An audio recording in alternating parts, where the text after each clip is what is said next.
দর্শক আমন্ত্রণ জানাচ্ছি আমাদের সাপ্তাহিক আয়োজন লাইফ অ্যান্ড বিউটিতে। সাথে আছি বরাবরের মতো আমি মারিয়া শিমু।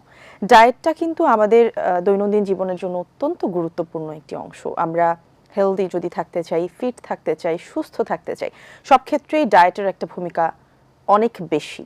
এবং যেটা আমরা জানি, যেটা মেডিকেলের ভাষায় বলা হয়, সেটা হচ্ছে যে কোনো মানুষকে সুস্থ থাকতে গেলে তার 70 থেকে 80% কাজ করে হচ্ছে তার ডায়েট বা ফুড, এবং বাকিটা হয়তো বা আমরা লাইফস্টাইল বলি বা এক্সারসাইজ বলি সেটা। তো আজ ডায়েট সংক্রান্ত নানান বিষয়, বিভিন্ন অনলাইনে আমরা যেই হাইপগুলো দেখতে পারি সেগুলো কতটুকুন সত্য, এবং আমাদের ডায়েট সম্পর্কে যে বিভিন্ন জনের বিভিন্ন রকম ধারণা রয়েছে সেটা কতটুকুন সত্য বা মিথ্যে, এই বিষয়গুলো নিয়ে আজ আমরা কথা বলবো। এবং সেই বিষয় নিয়ে কথা বলবার জন্য আমাদের মাঝে উপস্থিত আছেন clinical dietitian, Medix United Health Care, Nusrat Dipa. আপু কেমন আছেন? আমি ভালো আছি, কেমন আছেন? আমি বেশ ভালো আছি। এবং এই যে হেলথ রিলেটেড কিছু বা ফিটনেস রিলেটেড কেউ যদি আমার গেস্ট থাকে তখন আমার অনেক বেশি ভালো লাগে, বিকজ আমি এই সম্পর্কে জানতে বেশ আগ্রহী থাকি। আমার মনে হয় যে এখন আমরা সবাই কম বেশি বেশ সচেতন এই বিষয়গুলো নিয়ে, যে কারণে আমার দর্শক যারা রয়েছেন তারাও বেশ বেনিফিটেড হবেন। সো আপু, আমরা বলছিলাম যে নানান বিষয় কিন্তু আমরা দেখি অনলাইনে অথবা ইন্টারনেটে, ইউটিউবে, এবং মানুষের কাছ থেকে শুনে শুনেও যে আচ্ছা তুমি কি ফলো করছো, তুমি তো একটু ফিট হয়ে গেছো, বা তুমি আগের থেকে তোমাকে ইউর লুকিং গুড। সো এই বিষয়গুলো আমরা হয়তো বা কন্টিনিউয়াসলি আমরা নিজেরাও প্র্যাকটিস করতে থাকি, উইচ ইজ নট ওকে। তো এই মুহূর্তে সব থেকে ওভাররেটেড ডায়েট ট্রেন্ড কোনটা চলছে আপনার কাছ থেকে জানতে চাই। Shibu, thank you for your question. মানে এটা আসলে কোয়েশ্চেন না, ঠিক কোয়ারিজ আমরা বলতে পারি। ওভাররেটেড যদি ডায়েট ট্রেন্ড বলা যেতে পারে সেটা হচ্ছে ডিটক্স ওয়াটার। আচ্ছা, হ্যাঁ, এত বেশি হাইপড, আমরা বুঝে না বুঝেই কিন্তু সেটা ফলো করছি। একটু আগে আপনি যেটা বললেন যে আরেকজন এটা খাচ্ছে, ওকে দেখে দেখে আমিও সেটা ট্রাই করছি, বাট আমি কিন্তু জানি না যে ওটা আমার বডির কন্ডিশন যা সেটার সাথে এটা ম্যাচ করবে কিনা, আমার হয়তো কতটুকু কাজ করবে। এক্স্যাক্টলি, আমার হয়তো থাইরয়েডের প্রবলেম আছে, তার থাইরয়েডের প্রবলেম নাই, সো তার যে ডিটক্স ওয়াটার সে যেটা খাচ্ছে সেটা আমার জন্য সুইটেবল নাও হতে পারে।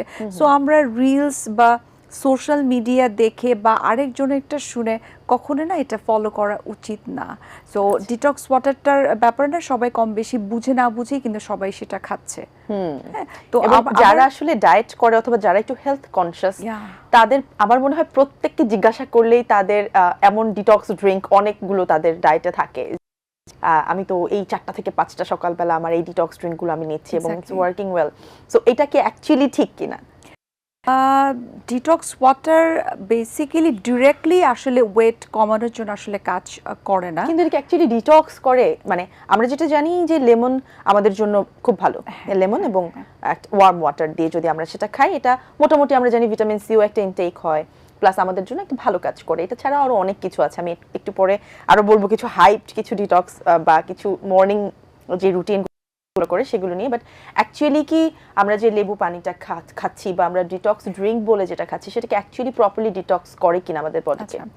যেটা বলছিলাম যে ডিরেক্টলি কাজ করে না, বাট ইনডিরেক্টলি কাজ করে। আচ্ছা, মানে এটা একটা প্যাকেজ। আমার ফ্যাট লস করার জন্য, ওয়েট লস করার জন্য আমাকে ডিটক্স ওয়াটার খাওয়ার পাশাপাশি আমাকে একটা হেলদি ডায়েট আমাকে ফলো করতে হবে, আমাকে ফিজিক্যাল অ্যাক্টিভিটিসে অ্যাক্টিভ থাকতে হবে, আমার ঘুম প্রপার হতে হবে, আমাকে প্রচুর পরিমাণে ফাইবার জাতীয় খাবার গ্রহণ করতে হবে, পানির পরিমাণটা ঠিক রাখতে হবে। তো সব কিছু মিলেই কিন্তু তখন আমার ওই ডিটক্স ওয়াটার কিন্তু আমার বডিতে কাজ করবে। এবং লং টাইম কেউ যদি ডিটক্স ওয়াটার খায় তখন যে প্রবলেমটা হয়, তখন বডিতে এক ধরনের আসলে একটা ডিফারেন্ট একটা সিচুয়েশন তৈরি হয়, যার কারণে দেখা যায় তখন ফ্যাট লসটা কম হয়, মাসেল ব্রেকডাউন তখন বেশি হয়।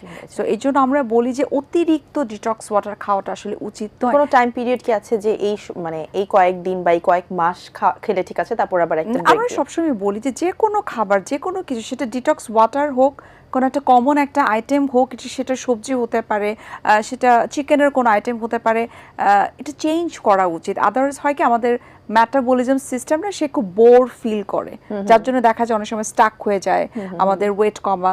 সো এই জন্য হয় কি খাবার চেঞ্জ করে করে খেতে হয়। আর এই যে ডিটক্স ওয়াটারের কথা বলছি, এটা খাওয়ার প্রপার টাইমটা কিন্তু সকালবেলায় একেবারে খালি পেটে ডিটক্স ওয়াটারটা তখন ভালো কাজ করতে পারে। তার কাজ করার জন্য সাফিসিয়েন্ট একটা সময় পায়, সাফিসিয়েন্ট একটা স্পেস তখন সে পায়। কিন্তু আমরা ওজন কমানোর জন্য বা ফিট থাকার জন্য যে ডিটক্স ওয়াটার 3 থেকে 4 ধরনের খেয়ে আমাকে ফিট রাখবো, আমার বডি ডিটক্সিফাই করব, এটা আসলে মিসকনসেপশন এক ধরনের। বাট আপনি যে কোয়েশ্চেনটা করছিলেন যে আসলে এটা কাজ করে কিনা, ডেফিনেটলি কাজ করে, কিন্তু যেটা বললাম যে এটার উপরে ডিপেন্ড করা যাবে না, এখানে আরো অনেকগুলো বিষয় কিন্তু মানে ডিটক্স ওয়াটার খেয়ে আমি এরপরে ভাজা পোড়া বা ফাস্ট ফুড খাবো বেসিক্যালি, এটা হবে না।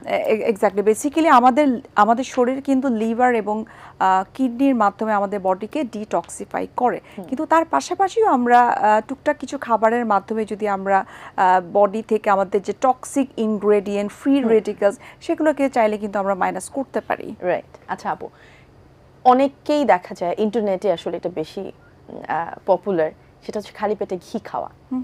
তো খালি পেটে ঘি খাওয়াটা আসলে কতটুকুন কাজে দেয় এবং কারা আসলে খেতে পারবেন না? আচ্ছা, আপনি মনে হয় বুলেট কফি, যেটা বা অনেকে বুলেট কফি বা শুধুমাত্র নরমাল ওয়ার্ম ওয়াটারের সঙ্গে মিক্স করে খাচ্ছে, এটা ডিপেন্ড করে যে কারোর যদি কোলেস্টেরল লেভেল হাই থাকে, কেউ যদি কার্ডিয়াক পেশেন্ট থাকে, তার জন্য কিন্তু এই ঘি মিক্স করে পানির সঙ্গে মিক্স করে খেয়ে তাকে ওজন কমাতে হবে, তাকে ফিট থাকতে হবে, নট নেসেসারি। এটা পার্সন টু পার্সন ভ্যারি করে। এবং কেউ যদি খেতে চায় সকালবেলায় খালি পেটে কুসুম গরম পানির সঙ্গে একটু ঘি মিক্স করলো অথবা কফির সঙ্গে মিক্স করে খেলো, যেটা অনেকেই এটা আসলে হাইপড হয়েছে কেন বা মানুষ জানতে পেরেছে বিকজ অনেক সেলিব্রিটির এটা ফলো করে। এটা ওয়েট লস করতে হেল্প করে, কিন্তু যেটা বললাম যে ঠিক ডিটক্স ওয়াটারের মতো ডিরেক্টলি কাজ করবে না, ইনডিরেক্টলি কাজ করে থাকে। আচ্ছা, রাইট। সো আমাকে ওজন কমানোর জন্য বা নিজেকে ফিট রাখার জন্য বা ইমিউনিটি বুস্ট আপ করার জন্য আমাকে একটা ব্যালেন্স ডায়েট ফলো করতে হবে, একটা হেলদি লাইফস্টাইল আমাকে ফলো করতে হবে। বাট আমি একেবারেই ডিসএগ্রি কিন্তু করছি না যেটা একেবারে খাওয়া যাবে না, মাঝে মধ্যে সপ্তাহে 1 থেকে 2 দিন খেতে পারে, কিন্তু পরিমাণটা পরিমিত হতে হবে। আমি 1 গ্লাস পানির মধ্যে আমি 1 টিস্পুন যদি ঘি দেই, সেক্ষেত্রে সেটা কাজ করতে পারে, কিন্তু এটা খেয়ে আমাকে ফিট থাকতে হবে, এটা খেয়ে আমার স্পেসিফিক না যে এটা করেই করতে হবে এটা। আচ্ছা, তো অনেকে এখন বলেন যে ফাইবার, মানে আমরা যদি বেশি ফাইবার ইনটেক করি তাহলে বোধহয় আমাদের এটা গাট হেলথের জন্য ভালো অথবা আমাদের ডায়েটের জন্য ভালো, হেলথের জন্য ভালো। ফাইবারটা আসলে কতটুকু গুরুত্বপূর্ণ আমাদের জন্য? ফাইবার তো আসলে খুবই খুবই ইম্পর্টেন্ট। আমরা বলি না যে সবসময় তো আসলে ওয়েট লস নিয়ে আমরা কথা বলি। একজন ডায়াবেটিক পেশেন্ট, একটা কার্ডিয়াক পেশেন্ট, একজন রেনাল পেশেন্ট হতে পারে। রেনাল পেশেন্ট এক্সেপশনাল একটা ডিজিজ। কেউ যদি ওজন কমাতে চায় বা একটা ছোট বাচ্চা, তার কোনো ডিজিজ নাই, সবার জন্যই কিন্তু ফাইবারটা দরকার রয়েছে। বিকজ আমি আমার ক্লায়েন্টদেরকে না খুব সহজ একটা এক্সাম্পল দিই। যেমন আমাদের ঘর যখন নোংরা হয়, ধুলাবালি জমে, তখন আমরা কি দিয়ে ক্লিন করি?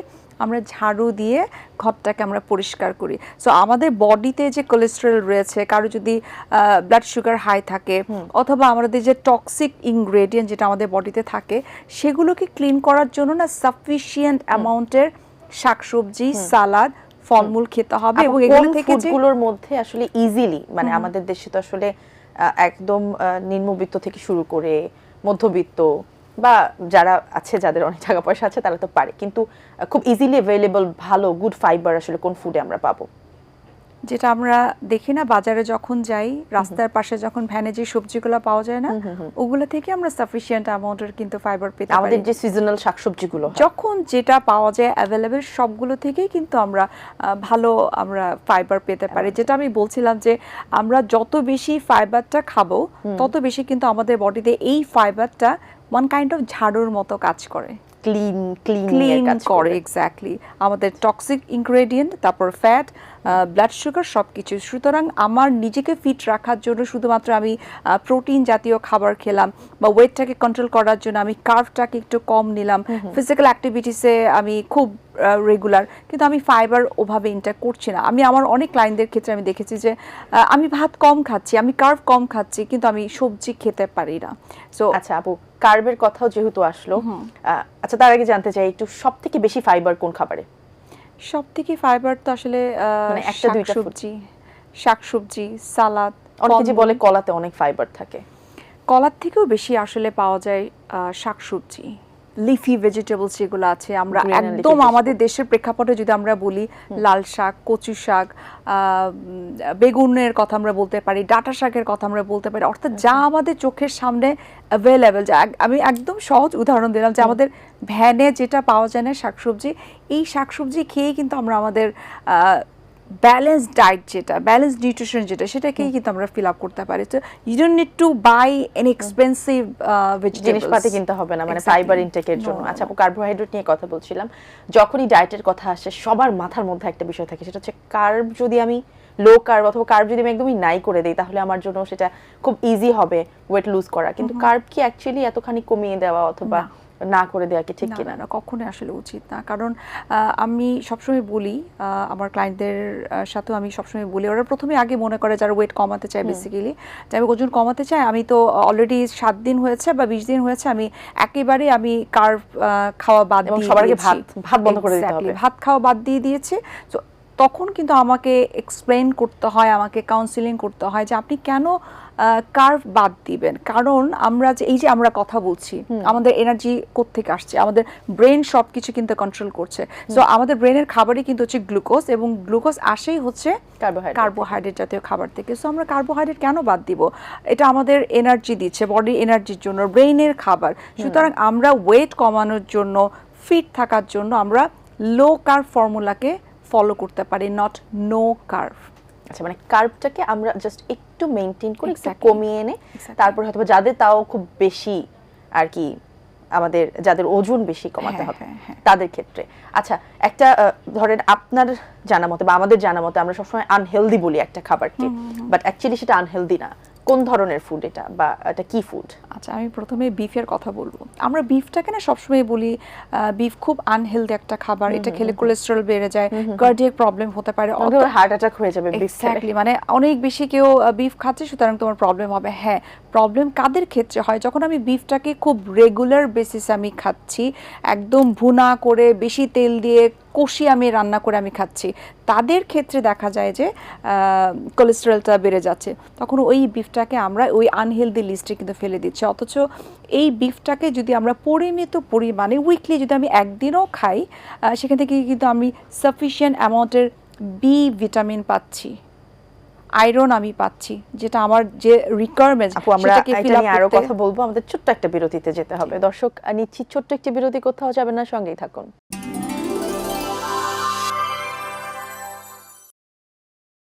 দর্শক আবার আমন্ত্রণ জানাচ্ছি লাইফ এন্ড বিউটিতে, এবং আজ আমরা কথা বলছি ডায়েট নিয়ে, আমাদের বিভিন্ন ভুল ধারণা এবং কোনটা আসলে প্রপার ডায়েট, কিভাবে আসলে আমরা নিজেদেরকে হেলদি রাখতে পারি ডায়েটের মাধ্যমে, সেটা নিয়ে আপু আমরা কথা বলছিলাম যে আনহেলদি বলে আমরা কাউন্ট করি বিফকে, বাট বিফ যদি আমরা প্রপার অ্যামাউন্টে খুব সুন্দর ওয়েতে যদি আমরা সেটাকে খেতে পারি তাহলে এটা আসলে হেলথ বেনিফিট অনেক আমাদের দেশে। আমরা কিন্তু অনেক ভাবে কিন্তু আমরা খেতে পারি, নট নেসেসারি যে আমি ভুনা করে কষিয়ে খেলাম, অথবা যে আমরা বিফ কাবাব খাচ্ছি, ডুবো তেলে ভেজে খাচ্ছি। এখন কিন্তু এয়ার ফ্রায়ার আছে, বা আমরা বারবিকিউ যেভাবে করে ঠিক হালকা করে সেকে কিন্তু আমরা খেতে পারি।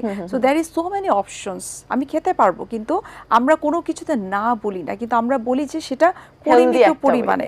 আপু আপনি ডুবো তেলের কথা যেহেতু বলছিলেন, একটু জানতে চাই, বাঙালিদের আসলে রান্নাবান্না তো তেল ছাড়া হয় না, বাট আমাদের জন্য ইজিলি অ্যাভেলেবল সব থেকে ভালো তেল কোনটা, মানে যেটা আমরা হয়তো বা খেতে পারি একটু কম ক্ষতি নিয়ে আর কি? মানে সয়াবিন তেলটা তো আসলে সবাই খায়, সবাই ব্যবহার করে, প্রাইসটাও যেহেতু মোটামুটি আমাদের নাগালের মধ্যে, আমাদের দেশের প্রেক্ষাপটে যদি আমরা চিন্তা করি, কিন্তু আমরা একটু এখন বলি, রিকোয়েস্ট করি যে সয়াবিন তেলটা একটু পরিমাণে কম খেয়ে, অথবা যদি বাদ দেওয়া যায় তার পরিবর্তে যদি রাইস ব্রান তেল, সানফ্লাওয়ার তেল, যদিও এটা সয়াবিন তেল থেকে একটু প্রাইস বেশি নেয়, হয়তো 100-200 টাকায় বেশি নিতে পারে, বাট আমার কথা হচ্ছে যে আমরা অন্যান্য খাবার, আমি যখন একটা ফাস্ট ফুডের দোকানে গেলাম, একটা রেস্টুরেন্টে আমি যখন গেলাম, একটা বার্গারের দাম, একটা স্যান্ডউইচের দাম, স্যান্ডউইচ তাও অনেক হেলদি খাবার, একটা ফ্রাইড চিকেনের দাম তো অনেক বেশি, কিন্তু আমি যখন আমরা সয়াবিন তেল থেকে যখন রাইস ব্রানে সুইচ করতে বলি বা সানফ্লাওয়ারে সুইচ করতে বলি, তখন বলি এটার দাম তো অনেক বেশি।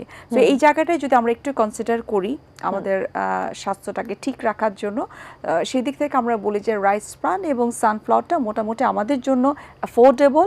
সো সয়াবিন তেলটাকে স্কিপ করে আমরা এই দুটো তেল আমরা ইউজ ইউজ করতে করতে পারি। পারি। আর মাঝে মধ্যে কেউ যদি চায়, কেউ যদি অ্যাফোর্ড করতে পারে, extra virgin oil canola oil এই তেলগুলো খেতে পারে। তবে সয়াবিন তেলের জায়গায় আমি একটা জিনিস বলি, সরিষার তেলটাকে সবাই খুব হেলদি মনে করে, এটা হেলদি, কিন্তু আমাদের কাছে এটার লিস্টটা হচ্ছে 4 নাম্বার বা 5 নাম্বারের তালিকায়। Healthy option। আমি জানি না, এটা অনেকেই জানে না যে সরিষার তেলটাকে কিন্তু ওয়ার্ল্ড ওয়াইড ব্যান করা হয়েছে, যদিও এখন পর্যন্ত এটার ব্যাপারে রিসার্চ চলছে, কিন্তু আমরা এটাকে বলি যে সীমিত পরিমাণে খাওয়ার জন্য, ওকেশনালি বা মাঝে মধ্যে ভর্তা বাজে যখন খাবে তখন হয়তো ইউজ করতে পারি, কিন্তু রেগুলার রান্নার মধ্যে এখন আমরা Use সরিষার করাটা ঠিক তেলটাকে অ্যাভয়েড করতে বলি। আচ্ছা আপু, জাঙ্ক ফুডের কথা আপনারা বলছেন, আমরা জানি জাঙ্ক ফুড আসলে সবার জন্য খারাপ, কিন্তু এখনকার যে ইয়াং জেনারেশন অথবা বাচ্চাদের মধ্যে জাঙ্ক ফুডটা এত বেশি পপুলার, সো সেই ক্ষেত্রে আসলে জাঙ্ক ফুডটাকে কিভাবে আসলে রেখেই, মানে ফুড হ্যাবিটের মধ্যে রেখে আসলে কিভাবে হেলদি থাকা যেতে পারে? আচ্ছা, বাচ্চাদেরকে তো আসলে একেবারে নো বলা যায় না। আমরা যেটা বলে থাকি সাধারণত যে বাচ্চারা খেতে পারবে, ইনফ্যাক্ট বড়রাও খেতে পারবে, সেটা উইকলি 3 to 4 ডেজ না হয়ে যদি উইকলি একদিন হয়, চিট ডে, চিট মিল হিসেবে চাইলে আমরা নিতে পারি, সেক্ষেত্রে সেটা ওকে হতে পারে। কিন্তু তার পাশাপাশি তার যদি ফিজিক্যাল অ্যাক্টিভিটিস থাকে, তাহলে এই যে আমি ফাস্ট ফুড আইটেম বা ফ্রাইড আইটেম খেয়ে যে বাড়তি ক্যালোরিটা আমি বডিতে আমি ইনটেক করলাম বা নিলাম, সেটা যদি আমার ফিজিক্যাল অ্যাক্টিভিটিসের মাধ্যমে আমি কিন্তু চাইলেই সেটাকে বার্ন করে ফেলতে পারি। আর হেলদি ওয়েতে যদি বলি, ডুবো তেলের বাদ দিয়ে আমরা এখন এয়ার ফ্রাইয়ে তুলনামূলকভাবে আসলে নিউট্রিয়েন্টটা কম নষ্ট হয়, তেল কম লাগে। সো আমার কাছে মনে হয় যে ডুবো তেলের থেকে এয়ার ফ্রাইটা মাচ বেটার, একটু কম ক্ষতি হবে আর কি। এক্স্যাক্টলি। আচ্ছা, যেহেতু আপনি বলছিলেন ক্যালোরি কাউন্টের কথা, ডায়েটের ক্ষেত্রে আসলে আমরা খাবারের পরিমাণটা আমাদের মেজারমেন্ট করা দরকার নাকি ক্যালোরি কাউন্টটা বেশি দরকার? এটা আসলে ডিপেন্ড করে পার্সন টু পার্সন। ক্যালোরি কাউন্টটা আমি তখনই করব যদি সেটা ওজন কমার কোনো বিষয় আসে, আর অ্যামাউন্টটাও ডিপেন্ড করবে যে আমি কোন অ্যামাউন্ট, এবং অ্যামাউন্ট হবে প্রোটিনের অ্যামাউন্ট আমি ফিক্স করলাম, আমি কার্বের অ্যামাউন্ট আমি ফিক্স করলাম, আমি শাকসবজির অ্যামাউন্ট আমি ফিক্স করলাম। তবে কার্বোহাইড্রেটের ক্ষেত্রে আমরা বলি যে সেটা আপনার ডায়েটিশিয়ান যতটুকু আপনাকে ফিক্স করে দিবে ততটুকু আপনি খান।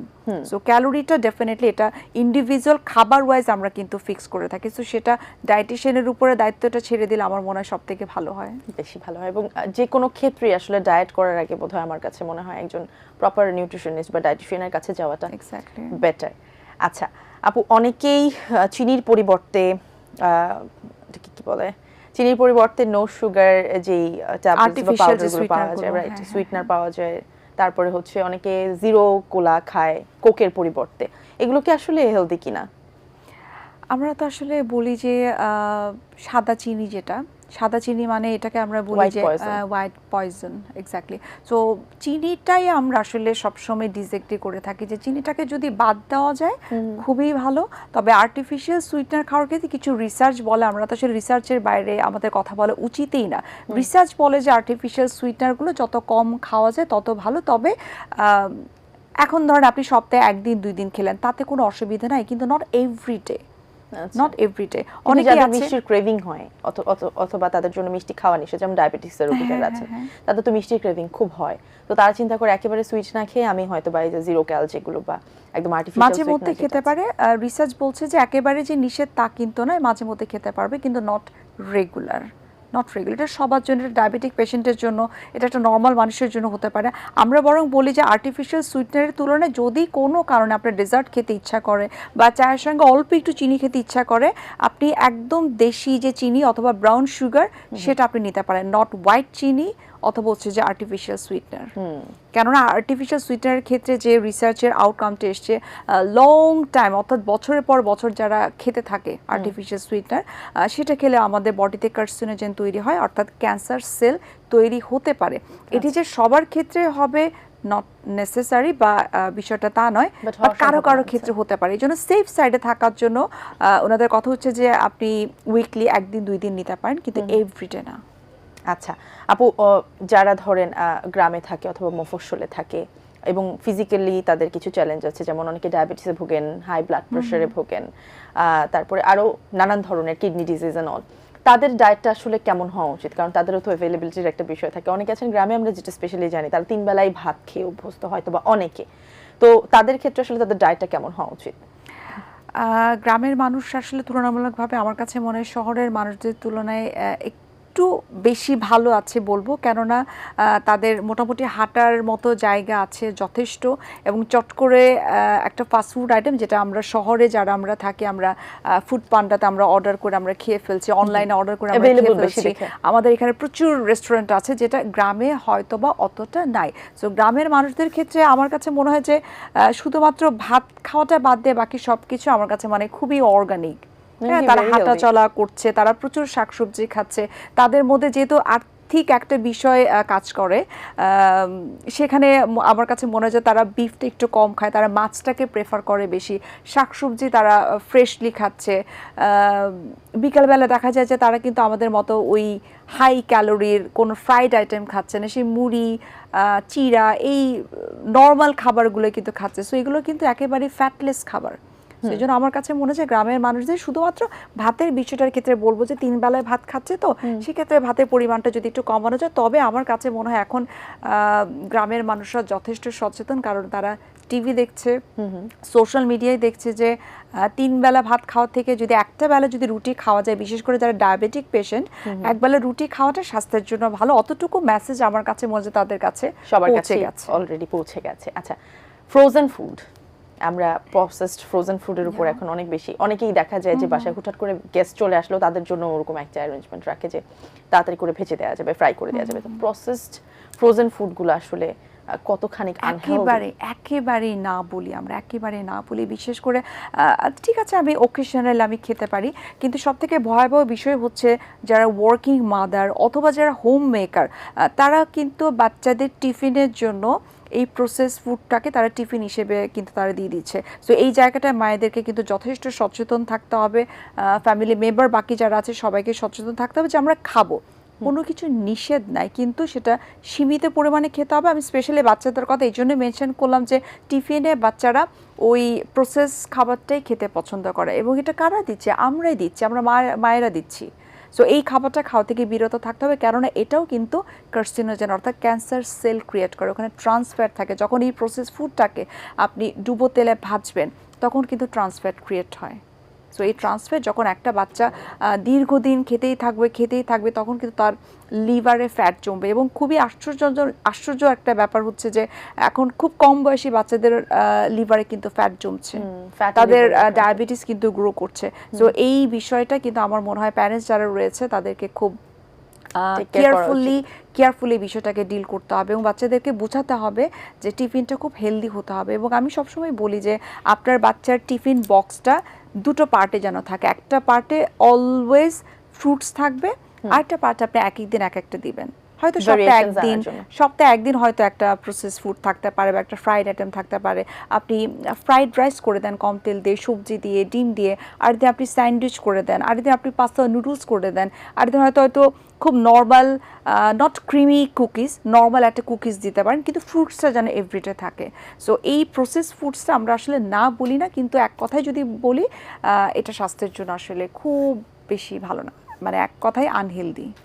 আচ্ছা আপু, স্ন্যাক্সের কথা বলছিলেন যে আমাদের তো আসলে দেখা যায় দৈনন্দিন জীবনে এত ব্যস্ত থাকতে হয়, স্ন্যাকিংটা আমাদের অনেক বেশি হয়ে যায়। তো সেই ক্ষেত্রে হেলদি কিছু অপশন যদি আমাদের বলতেন যে এগুলো আমরা স্ন্যাক্স হিসেবে নিতে পারি, যেটা আমাদের শরীরের জন্য ভালো প্লাস আমাদের ডায়েটেও হেল্প করে। আচ্ছা, এই একটা স্ন্যাক্স টাইম যে টাইমটাতে আমাদের সবথেকে বেশি আমরা আনহেলদি খাবার খেয়ে থাকি, আনএক্সপেক্টেড আননেসেসারি খাবার বা আননেসেসারি ক্যালোরি আমরা ইনটেক করে থাকি বিকেলের এই সময়টাতে এবং মিড মর্নিং আমরা যারা অফিসে কাজ করছি অথবা বাসায় দেখা যায় যে 11টা-12টা ওই সময়টাতে আমরা একটু সিঙ্গারা সমোসা খাই।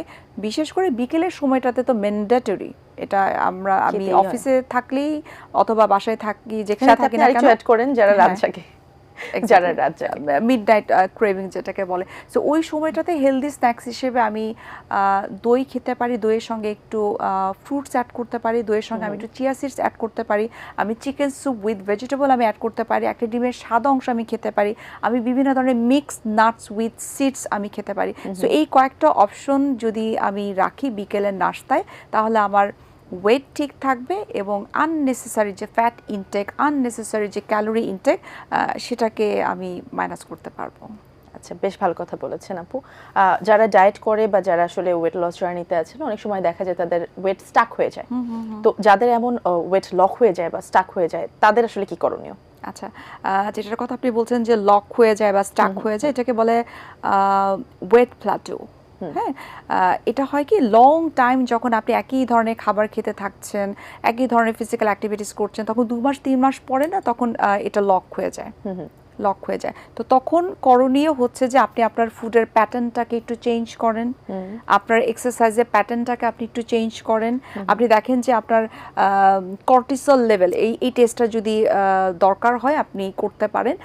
যদি দেখেন যে এটা অনেক সময় ওয়েট হ্যাঁ কর্টিসলের জন্য অনেক সময় দেখা যায় ওয়েটটা স্টাক হয়ে যায় এবং আমাদের যে লোয়ার লোয়ার আমার দর্শকদের জন্য বলে রাখি, কর্টিসলটা কিন্তু স্ট্রেস হরমোন, মানে আপনি যখন অনেক স্ট্রেস থাকবেন, লাইফস্টাইল আপনার উল্টাপাল্টা থাকবে, তখন কর্টিসল বেড়ে যায়। এক্স্যাক্টলি, যখন কেউ খুব বেশি টেনশন করবে, দুশ্চিন্তা করবে, তখন কর্টিসল হরমোন বেড়ে যায়। তো এই যে ওয়েট প্ল্যাটো, এই কন্ডিশনটা যখন তৈরি হয় তখন আপনার ফুডের প্যাটার্নটাকে আপনি একটু চেঞ্জ করেন। আপু অনেকে বলে যে ক্যালোরি তুমি নিচ্ছ তার থেকে আরেকটু ক্যালোরি বাড়াও, সো দ্যাট ওয়েটটা একটু বেড়ে গেলে তখন আবার তুমি ডায়েট করো, এটা কি আসলে ঠিক কিনা? না না না, এই জিনিসটা একেবারেই ঠিক না। বরং যেই ক্যালোরি আপনার ডায়েটিশিয়ান আপনাকে ফিক্স করে দিয়েছে, অথবা আপনি হয়তো খুব সায়েন্টিফিক ওয়েতে একটা ডায়েট আপনি ফলো করছেন, জাস্ট আপনি খাবারের প্যাটার্নটাকে একটু চেঞ্জ করেন।